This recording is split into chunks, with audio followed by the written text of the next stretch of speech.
So what's up mga ka-idol? So for today's video, itong tirata karon kay medyo labi magdagan sa panahon. Aw, ana man na. So mo ni mga ka-idol ito sa ipakita katong previous na video no. Katong wa pa naman og ceiling. Kaya ato nang i-reveal karon. Ang finished product, ana man na. So palihog lang mo og like and follow and share mga ka-idol sa katong wala pa nakapalo, paki-follow mga ka-idol. Adyo kalimot og comment. So mo ni mga ka-idol ha. Mga ito diyang i-rating mga ka-idol, mga 60 over 100 sa mga ka-idol, no? Takot ako pa agad itong trabahoon. So, let's go! Oh my God! Wow! So, muna mga ka-idol, no? Ito nang i-reveal.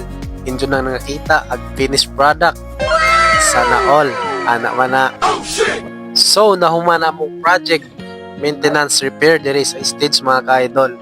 So, shout out ni Sir Gary Garcia. Sir, happy birthday.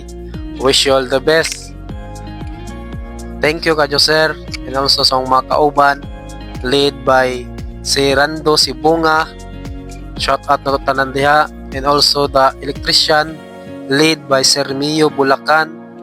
So mao na mga ka-idol, nahuman ang finished product. Then tomorrow, natay misa sa morning. So more to mga ka-idol, adyo kalimot. God bless you all.